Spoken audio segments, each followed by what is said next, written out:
Ang sabi ng Diyos sa akin, anak, gusto kong pagpalain ang mga anak ko. Gusto ko silang i-bless, ng i-bless, ng i-bless. Amen. Ay iba nga, parang hindi masaya. Meron nga ako nakausap, nanay, tagal ng blessing, hindi ko pa natatanggap. Sabi ko, humihinga ka naman. Opo. Kumakain ka? Opo. Wala namang namimiss sa pagkain mo, kumakain ka ng almusal? Opo. Tanghalian? Opo. Hapunan? Opo. May merienda ka? Opo. Di bless ka. Amen? Yung humihingi ka at nagsasalita ka at perfecto yung katawan mo, bless ka at hindi ka lang bless. Bless na bless na bless na bless ka. Pagpasalamat mo sa Diyos yan. Amen? Bukod po doon sa inaantay nating blessing, dahil inaantay ka ng Diyos, inaantay tayo ng Diyos, para yung blessing na yan ay matanggap na natin, ay salamat ka sa Diyos. Iba na sa ospital, nakataas ang paa, nakataas ang kamay, nakataas ang leeg. Hindi sila blessed. Kasi wala silang naintindihan sa buhay nila. Pero tayo naintindihan natin na kung saan hindi na natin mararating ang ganyang kalagayan dahil marunong na tayong magpatawad at lumimot. So, palakpakan natin ang Panginoon. Amen. Kaya tayo, pag kumakain tayo, magpasalamat tayo sa Diyos. Amen. Pag nagsisiar ka, magpasalamat ka sa Panginoon. Hindi ka kagaya na nasa ospital, malaki ang tiyan, hindi na nakapag-CR. Amen. Sa lahat ng bahagi ng buhay natin, tayo po'y magpasalamat sa Diyos. Yun po, sabi ng Lord sa akin. Habang binabasa ko ito, Book of John, chapter 2 na kung saan patungkol sa kasalan. Sabi niya, ganyan ang gagawin ko sa mga anak ko. Ang sabi ng Diyos sa mga alagad. Pero bago siya magsalita, lumapit sa kanya si Mary. Si Mary po. Si Mama Mary. Amen. Sabi niya, Panginoon, naubusan kami ng handa na inumin na alak. Gumawa ka ng himala. Amen. Ayun sabi ng Diyos, hindi ko pa oras para gumawa ng himala. Hindi ko pa oras para gumawa ng himala. Dahil doon gumawa ang Diyos sa okasyon na yun. Pag may okasyon, gumagawa ang Diyos ng himala. Amen? Kaya sa bawat okasyon ng buhay nyo, invite nyo ang Lord. Pag hindi in-invite yan, mauubusan kayo ng handa. Amen? Sabi niya, Ginang, huwag mo akong pangunahan. Nakita ko po dito talaga ang pag-ibig ng Diyos. Ang buhay niya. Sabi niya, hindi ko pa oras para gumawa ng himala. Pero kahit hindi pa niya oras gumawa ng himala, pag nag-pray ka at lumapit ka sa Kanya, gagawa siya ng himala. Amen? Pag lahat ng bahagi na ginagawa natin, ipagkatiwala natin sa Diyos, walang problema. Si Mary na problema nun Ikasalan yun siya yung coordinator doon. Siya nag-aayos ng handaan. Naubos ng inumin. Mga bisita pa naman doon, hari, prinsesa. Alam niyo, rena, prinsipe. Ayaw niyang mapahiya. Alam tulad natin sa kasalan, ng mga invited, mga politics. Invite ka ng invite, mga politics, wala ka na maipakain. So, ganun siguro ang sitwasyon. So, nag-alala ngayon si Mary. Sabi niya, naku, wala na ako ipapainom sa kanila. Amen. Matalino siya. Ginawa niya, lumapit siya kay Jesus. Jesus, gumawa ka ng himala. Naubusan kami ng panghandang inuming alak. Ginang, hindi pa itong oras ko para gumawa ng himala. Kaya lang, pag tayo pala'y lumapit sa Kanya, sa ating Panginoon Jesucristo, kahit hindi siya ready siya. Pag nanalangin tayo sa Kanya. Amen? Amen? At ariin natin sa buhay natin na wala tayong kapangyarihan para gumawa ng himala. Like Mary. Si Mary po ay sa ganong sitwasyon, inaano niya sa sarili niya na hindi niya kayang gumawa at wala siyang kapangyarihang gumawa ng miracles. Ang paglapit niya sa ating Panginoon Kristo, isa sa sign, hindi niya kayang gumawa ng miracles. Kaya lumapit siya kay Jesus upang si Jesus ang gumawa ng himala. At hindi po siya nabigo. At hindi siya binigo ng Panginoon. Kaya sabi ng Panginoon, magdala kayo ng 6 na tapayan. Amen? Lagyan nyo ng tubig. Ang bagal sumunod ng mga alagad, hindi nakikinig kay Jesus. Amen? Tumayo ngayon si Mary. Hoy, sundin niyo lahat ang sinasabi ng Panginoon. Amen? Sundin niyo lahat ang utos niya. Di po ba? Mismo si Mary nagsasabi, nagtuturo sa ating lahat, na anuman ang utos ng Panginoon ay sundin natin. Kaya yung mga alagad, dali-daling binuhat ang mga tapayan at dinala sa harapan ng Diyos. Di po ba? Ilagyan ng tubig. Nung pinag-pray na po ito ng Panginoon, naging pinakamasarap na inumin. Ang nag-testify po, ang mga hari, prinsesa at prinsipit, reyna, na napakasarap ng huling inuming inilagay sa kanila. Na dapat, sabi nila, dapat, di ba, unang niyong binigay yan. Bakit hinuli niyo ito? Napakasarap na inumin. So, anong gustong ipakita ng Lord dito sa talatang ito? Walang pwedeng gumawa ng miracles, kundi ang Diyos lang. Ang Panginoong Jesucristo. At anumang gipit ng ating kalagayan, anuman ang ating na-encounter ngayon, lumapit tayo sa Diyos, sa Panginoong Jesucristo, para makagawa siya ng dakilang himala. Wala pong imposible sa Diyos. Kaya nga po, na-pray po tayo. Sabi ko, Lord, hindi po ako tumitingin. Hindi po ako nagsasabing kulang. Ayaw na ayaw ko pong lumabas sa labi ko yung kulang. Para po akong sinasampal. Para po akong sinusuntok ang mukha ko. Hiyang-hiya po ako sa Diyos. Pag sinabing kulang. No. Sobra-sobra po ang biyaya ng Diyos. Ni minsan hindi po siya nagkulang.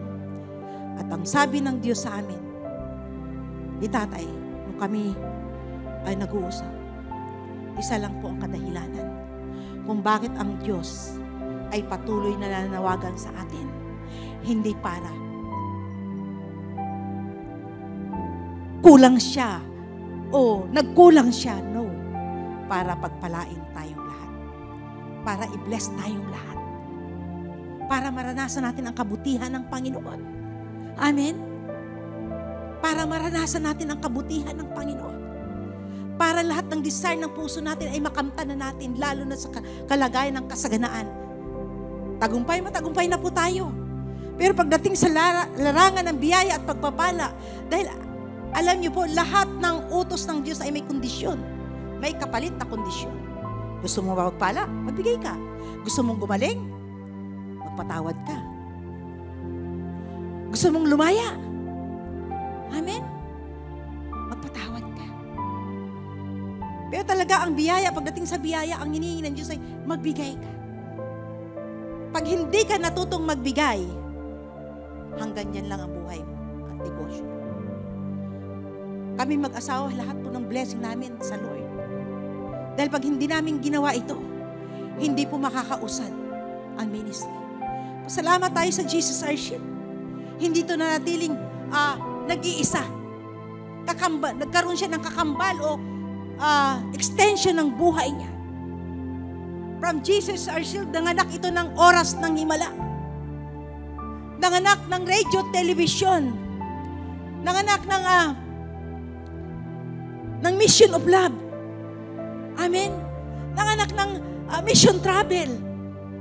Hindi na natiling mag-isa. Na ito Jesus our Shield. Walang ginagawa. Tayo po lahat. Lahat ay ginagawa.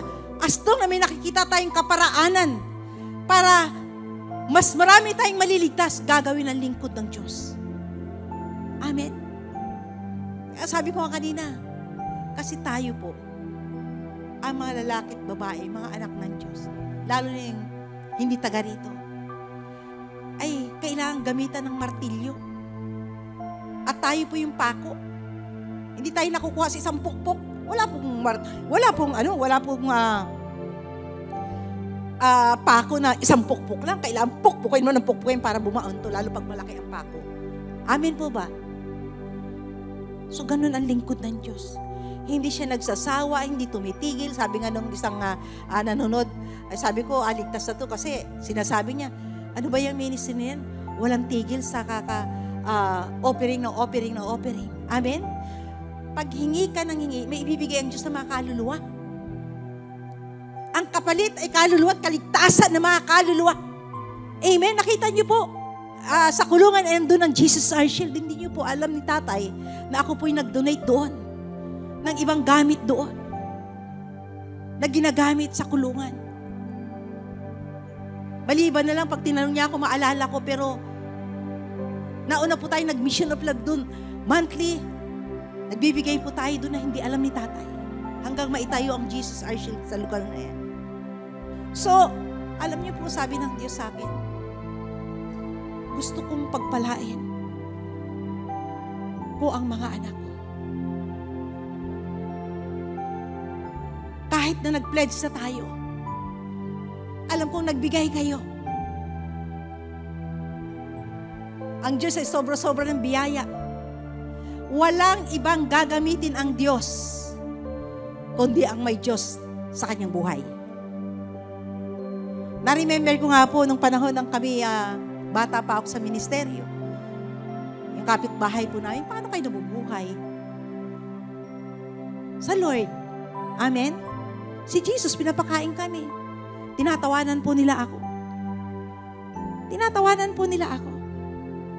Sabi nila, parang tawang pang-insulto. Syempre, hindi ko kaya ipagtanggol sa sarili ko dahil wala pa ako sa kalagayan. Pero ngayon ko po, lubos na naunawaan na yung ginagawa ng lingkod ng Diyos, talagang aani ka. Amen? Hindi lang maliligtas ang buong mong sambahayan. Kahit anong sitwasyon na nangyayari, nakikita mo, kaligtasan pa rin ang kapalit niyan. Iaayos ng Diyos ang iyong pamilya. Dito ko naintindihan na, totoo nga naman, kung bakit nyo kami binibless, dahil ang Diyos ay nasa inyo. Amen? Kung bakit natin tinataguyod ang telebisyon, ang radio, dahil sa sama-sama nating pag-ibig at sakripisyo sa Diyos. Dahil kung wala ang Diyos sa inyong mga buhay, hindi kayo magbibigay. Ang lalabas sa labi nyo, sayang. At wala akong pera. Kaya lang gusto ng Lord na pagpalain tayo. Kaya ang lingkod ng Diyos tuloy-tuloy na nangangaral sa ating mga buhay. Hindi nagsasawa, walang tigil ng pangangaral sa larangan ng pagbibigay dahil alam ng lingkod ng Diyos, ito lamang ang susi at daan para ma-bless po tayo. Gusto ng Diyos ibigay ang the best sa atin this anniversary. Kung bakit hinayaan ng Diyos na magbigay siya ng kapahayagan sa buhay ko, sa buhay ng lingkod ng Diyos. Sabi niya, sabihin mo sa mga anak ko, magsulat sila. Kung ano ang gusto nila sa puso nila, ibigay nila sa akin, magsulat sila. Ano mang isusulat nila, ipapakita kong makapangyarihan ako, gagawin kong makatotohanan. Kagaya ng tubig na hiningi ng Diyos sa mga alagad. Mula sa tubig, ginawa niya itong pinakamasarap na inumin. Mula sa pagsusulat nyo, gagawin ng Diyos yan na totoo. Amen. Amen po ba? Huwag silang magsabi ng wala. Huwag silang magsabi ng wala. Huwag kayong magkaroon ng negative thinking. Huwag kayong mag-isip ng wala. Sabihin niyo lang ng meron. Ano man ang sinasabi ko sa inyo, paniwalaan niyo. Maniwala kayo. Parang isang taong may sakit karamdaman. Wala na akong pag-asa. Hindi, gagaling ka kay Jesus. Wala na akong pag-asa. Magana ang paa ko, magana ang bituka ko, magana ang katawan ko. Wala na. Maniwala ka. Pag naniwala siya na siya'y gagaling sa pamagitan ng buhay ng ating Panginoon Jesucristo, kaagad siya'y gagaling. Amen? Pag ako po ay gumagawa, nagpipirma po ako ng ano. Tiyatawanan po ako ni tatay ng mga cheque. Sa bawat sign ko po, mga 5 hanggang 10 ulit po yun. 100 piraso. Monthly po yun. Pinipirmahan ko po yun. Pag nagpipirma na po ako, tuwan-tuwa na po ako sa puso. At nagpipray na ako. Sabi ko, Father God,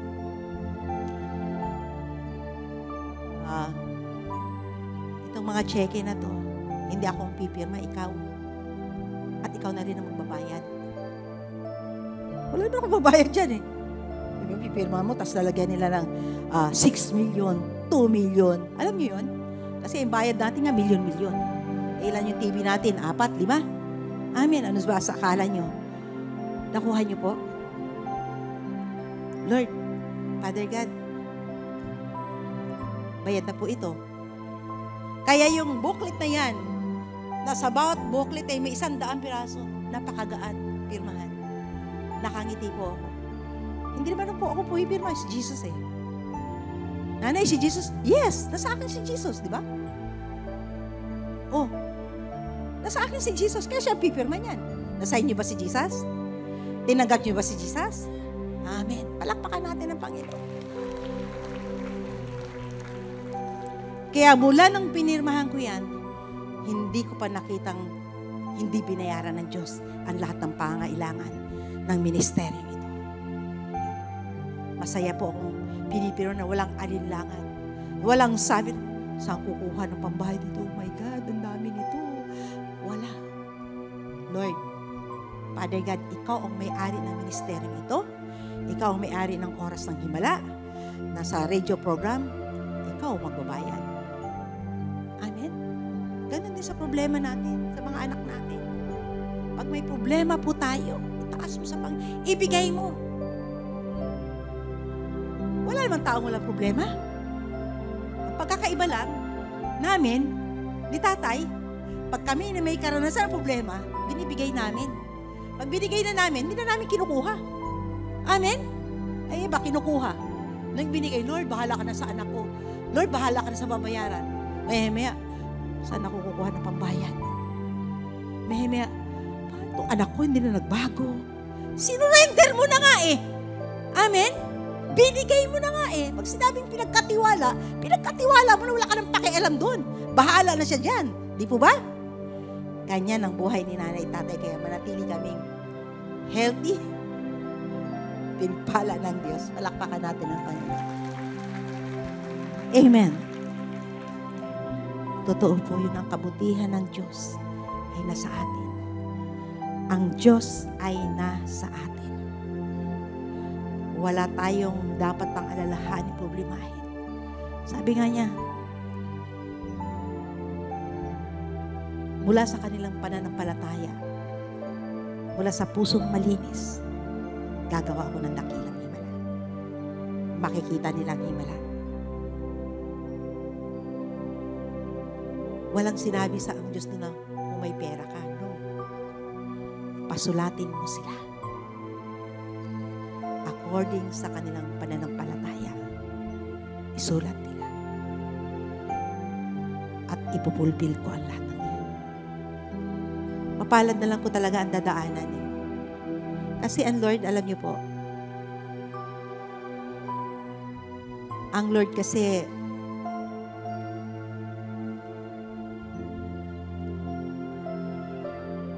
God is a God of multiplication.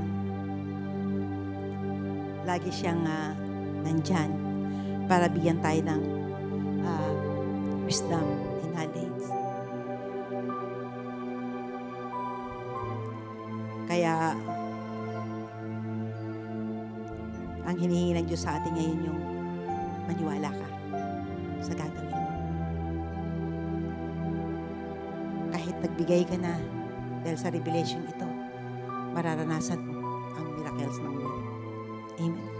Sa akin niya, ang sabi ng Lord, 35. Hindi ko alam kung 35 million, 3,500,000, 350,000, 3 piso at 50 centavos. Ganon, di ba? Sabi ko, Lord, doon ako sa faith ko. Amen? Doon tayo sa faith natin. Kaya ginawa ko po yun. Nang masaya at maligaya po ako. So sa oras na ito, sasamantalahin po natin ang biyaya ng Panginoon. Ang sabi ng Diyos, mag-pledge tayo para sa anniversary. Kahit nagbigay na kayo, sumulat po tayo. I-allow po natin mula sa pusong puno ng kagalakan at kaisipang malinis at naniniwala sa sinasabi ko, gawin natin to.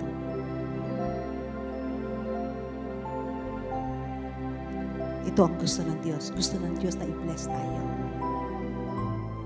Uli ang Diyos ang may-ari ng biyaya.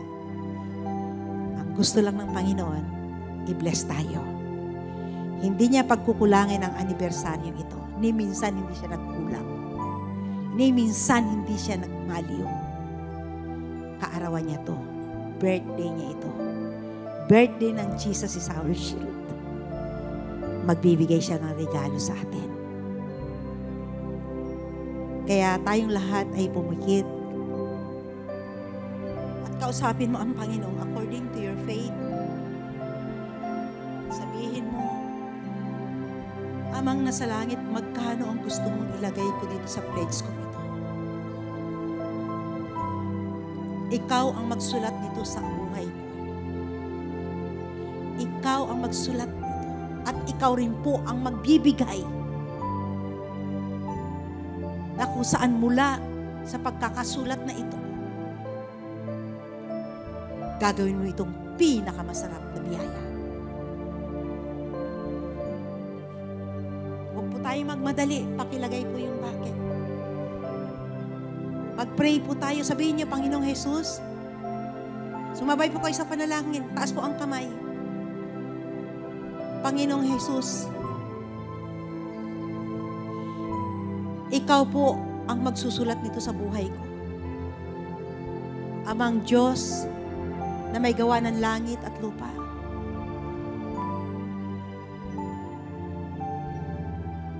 Susulat po ako ng pledge ko sa anibersaryo ito.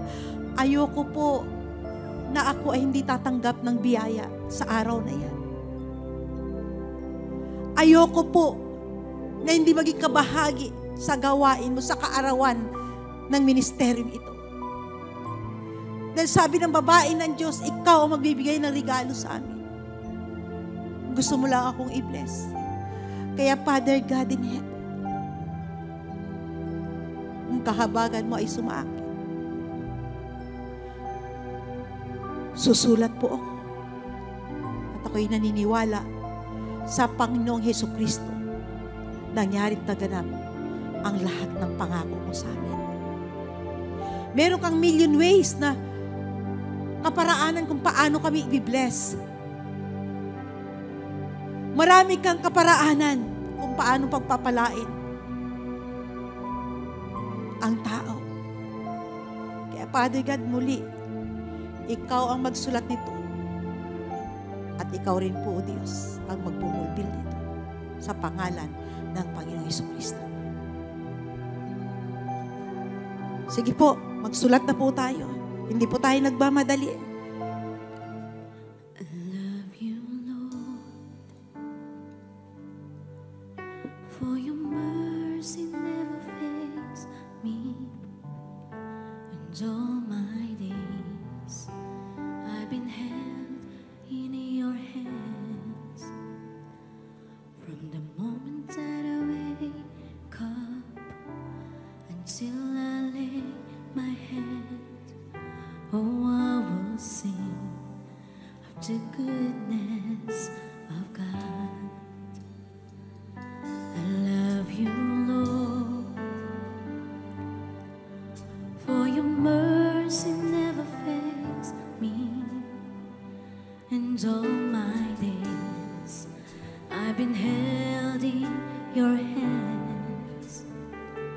From the moment that I wake up until I lay my head, oh, I will sing of the goodness of God. 'Cause all my life you have been faithful, and all my life you have been so, so good. With every breath that I am able, oh, I will sing of the goodness of God. All my life you have been faithful, and all my life you have been so, so good. With every breath that I am able, oh, I will sing of the goodness of God. I love you, Lord, for your mercy never fails me. And all my days I've been held in your hands. From the moment that I wake up until I lay my head, oh, I will sing of the goodness of God. 'Cause all my life you have been faithful, and all my life you have been so, so good. With every breath that I am able, oh, I will sing of the goodness of God. 'Cause all my life you have been faithful,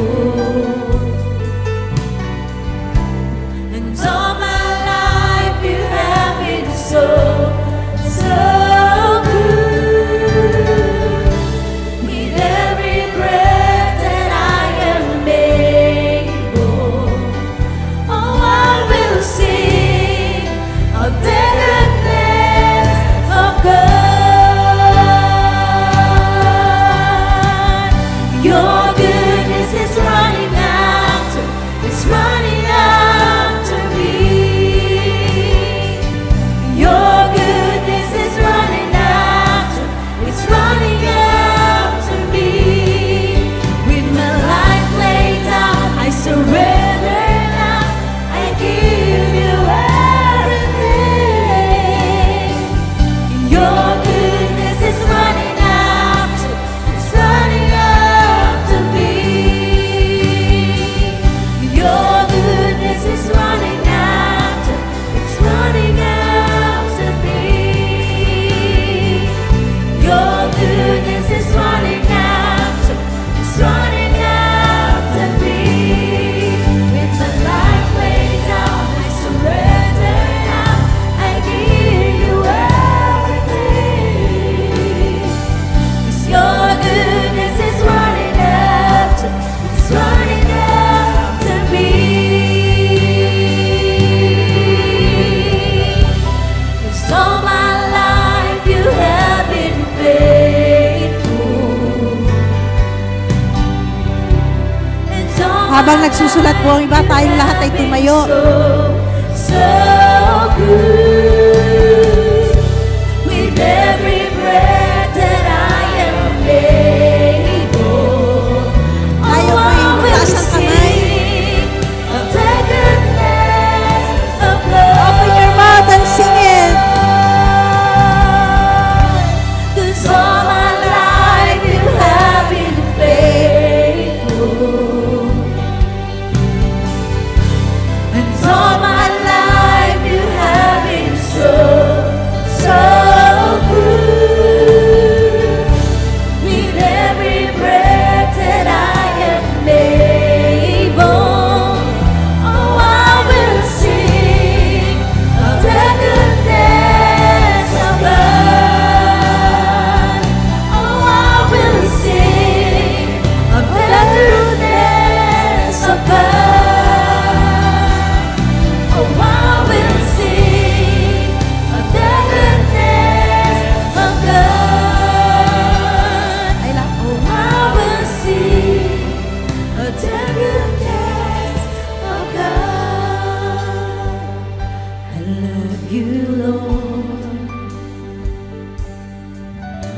your mercy never fails me, and all my days I've been held in your hand.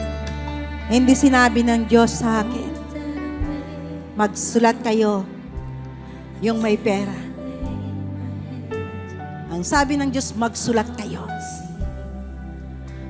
Hindi sinabi ng Diyos magsulat ang may pera lang, ang may kakayahan. Ang sabi ng Diyos, magsulat. Pasulatin mo sila. At ako'y gagawa ng dakilang himala. Kung naiintindihan niyo yun, kung naiintindihan niyo lang ang ibig sabihin ng Diyos sa atin, kung naunawaan niyo lang, hindi kayo mag-aatubiling, hindi sumulat. The goodness of God. 'Cause all my life you have been faithful, and all my life you have been so good. With every breath that I am able, I will sing of the goodness of God.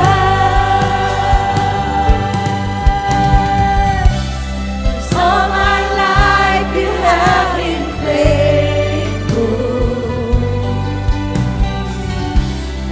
All my life you have been so good. With every breath that I am able, oh, I will sing of the goodness of God. 'Cause your goodness is running after me. Your goodness is running after me. With my life laid down, I surrender now. I give you everything. Your goodness is running after me. 'Cause your goodness is running after me. Your goodness is running after me. With my life laid down, I surrender now. I give you everything. 'Cause your goodness is running after me. 'Cause all my life you have been faithful, and all my life you have been so good. With every breath that I am able, oh, I will sing of the goodness of God. 'Cause all my life you have been faithful, and all my life you have been so good. With every breath that I am able, oh, I will sing of the goodness of God. Oh, I will sing of the goodness of God. Oh, I will sing of the goodness of God. Tunay nga po, Ama, o Diyos na lumikha at humirang sa ministeryo ito. From Luzon, Visayas, Mindanao, Asia and the whole world, na kung saan nakatayo ang Jesus Our Shield Worldwide Ministry. Kami pong lahat ay nagkakaisang magpasalamat sa anibersaryong ito. Pasasalamat sa kabutihan mo sa aming lahat. At narating namin ang edad na ito ng Jesus Our Shield. Nakasama ka. At ang iyong patnubay at gabay at ang kapangyarihan mo na gumawa ng mga himala. Maraming salamat, O Diyos. Maraming salamat. Kaya naman po, Ama, narito po ang mga pledges na yung mga anak. Ang utos mo, ang sinabi mo, ay ginawa nila. Iniwan na po namin ito sa iyong mga kamay. Yes, Father God. Kagaya ng tubig, Ginoong pinakamasarap na lasa na inumin. At lahat ng bisita ay napagpala. Yan po ang gagawin mo, O Diyos. Sa mga biyaya na yan. Lahat ng dadalo sa ministeryo ito sa iyong kaarawan, sa kaarawan ng Jesus Our Shield. Lahat sila ay mapapagpala. Pakakainin namin sila. Mabubusog sila spiritual, maging sa pisikal nilang kalagayan. Wala pong uuwing gutom. Walang uuwing malungkot. Bit-bit nila ang kaligtasan. Bit-bit nila ang kagalingan. At bit-bit nila ang kanilang kasaganaan. Bless this bucket, O God. Nataas po namin ito sa iyong kamay. At patuloy na sinasabi, gawin mo po ang iyong mga pangako sa pangalan ng Panginoon Jesucristo. At ngayon po kami nagkakaisang magsabi ng Amen. Palakpakan po natin ang Diyos.